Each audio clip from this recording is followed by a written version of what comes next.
Hi, it's Eve. So second day of this pelvic heart integration course that I'm taking. It's a 6-day course. I believe today is the new moon in Scorpio. So it's a really interesting timing to be going through this kind of work during, the season of Samhain or Halloween, and when the veils are very thin, and this time of Scorpio, which is about the underworld and deep transformation and sexuality and death, which all of that is being looked at here. So I just wanted to take a moment to, since this original series, this From Vision to Manifestation, was about performing, going from the vision of performing this show on October 15th to actually doing that, and October 15th has come and gone. It's like, well, what are these? Why am I still making these videos? And it is because I did end up performing on October 15th, and the show still isn't fully created. And I know that the show is being created for the purpose of helping to liberate all beings from sexual slavery. So this course called Pelvic Heart Integration is definitely a part of that, because the show, the story that I'm telling is sourced, from my personal story, and so I'm kind of still on this journey of uncovering the ways that I am still enslaved by my sexuality or the conditioning from a culture. So a couple interesting things, one is during this session today, I kind of uncovered how I felt like that I really didn't trust my mother, and there was some kind of blame, from when I was very young, for having me, because really I was a mistake. And I suspected that before. The story is that, my mom had my brother. He was 5 years older than me. Difficult pregnancy, difficult labor. And then she didn't want to have any more children because it was so difficult for her body. And then, after a while, she said that she, really wanted to have a daughter. And so tried again. And she was the only daughter out of 7 sons. And she wanted to have a daughter just like her. And of course, I knew this probably might just be a story, because I was like, you didn't know I was going to be a daughter. I could have just been another boy. Then what? But I didn't feel any big wound around being a mistake or an accident or whatever. But unconsciously, I'm sure that I have carried that, and there was, just definitely a release around feeling like I was a mistake, I wasn't wanted, that I don't belong here, and that shows up in my stories and my show and my artwork. It's why I feel so compelled to do the work I do, so that to remind other people that they belong, and then that we all have specific, unique roles that we're here to play, that we're each gifts. So it's connected to all of that. And this other really interesting thing is that the person I paired myself with to facilitate me is a young Korean woman healer, and not just any healer, but she does, her focus is similar to mine. And this is actually it's like a miracle, because first of all, any type of retreat or spiritual stuff work I do, I'm usually the only Asian there, and this is a small group of 12 people, and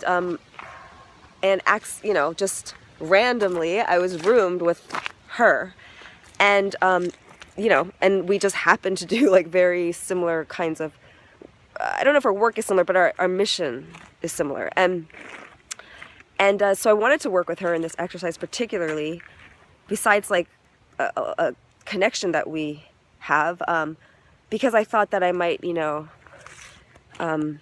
end up speaking in Korean if I'm kind of doing processing work about my early childhood, and I just felt like it would be more aligned to work with her, it'd be more powerful for me. And it's funny, I didn't end up speaking Korean, but it was just so, the way she facilitated me was so perfect. And this is an interesting, you know, thing, because this race, or not even race, but I guess my heritage, my ancestry, has been, you know, also like, along with the sexuality, that part, the ancestry has been this very deep primary theme in my life, because I was, you know, ostracized as a child because I was the only Asian in my school. And then, you know, as I grew up, it just became a story, or, you know, part of my identity that I felt like was something that, again, perpetuated this feeling of not belonging.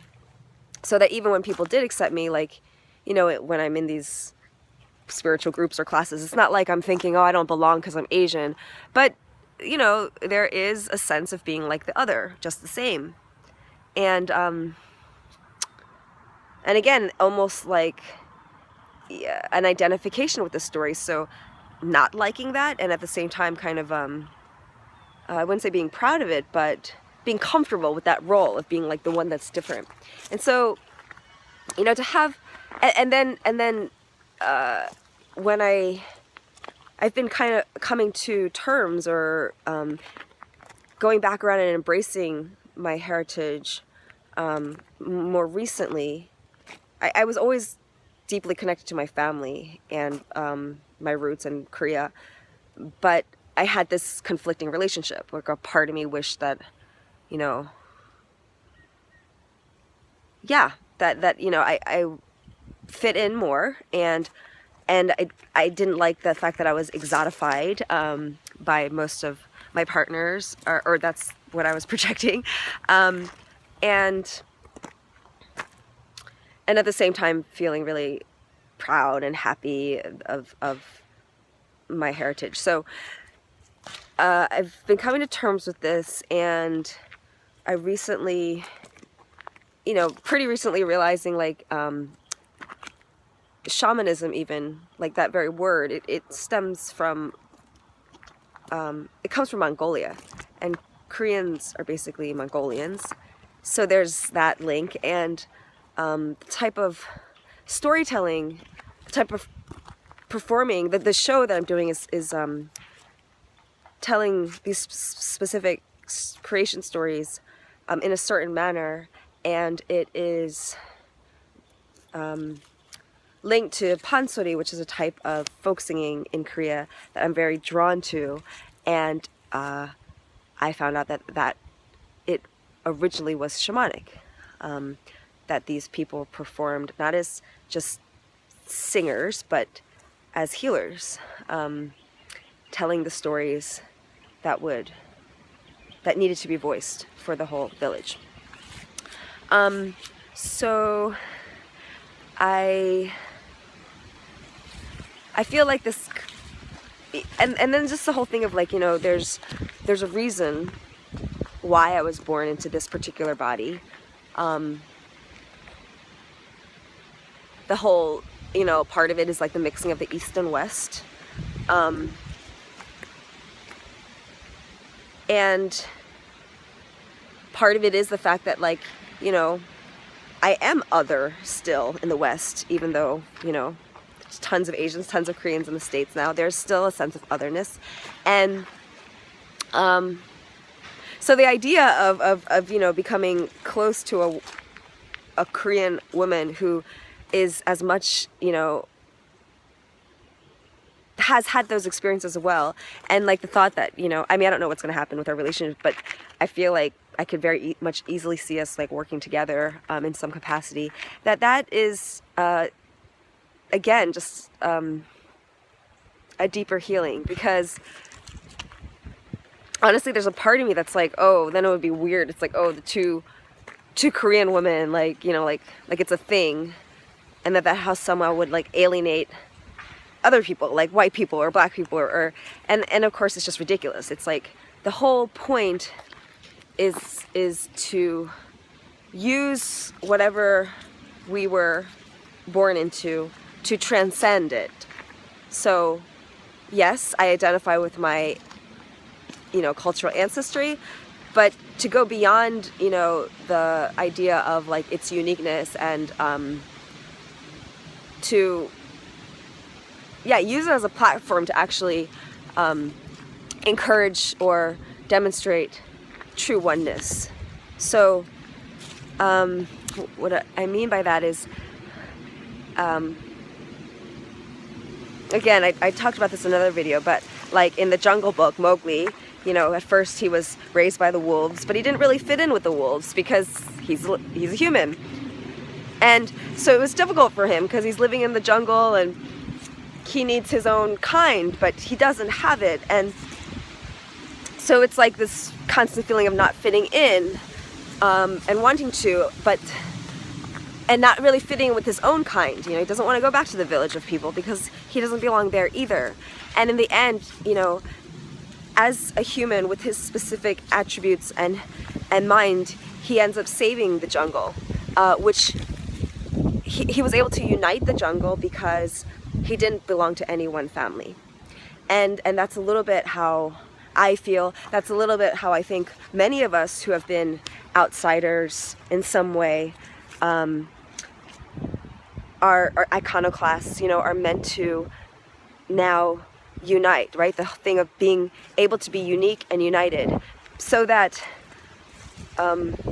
because it's not uncommon, right? I can think that I suffered or had a specific feeling of not belonging because of whatever I went through as because of my race, but really, even today, what came out is that sense of not belonging came from, the womb, and actually probably deeper than that when I start looking at ancestral patterns with sexuality. But it came from,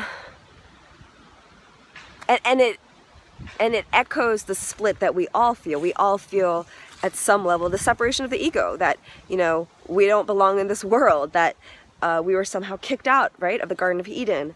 That we are abandoned by God, by our parents in some way. And so the race issue or any other issue that you might have, it just is another flavor of that wound that everyone actually experiences. So, again, it's like the paradox of the things that we think divide us actually unite us. So that's all for today.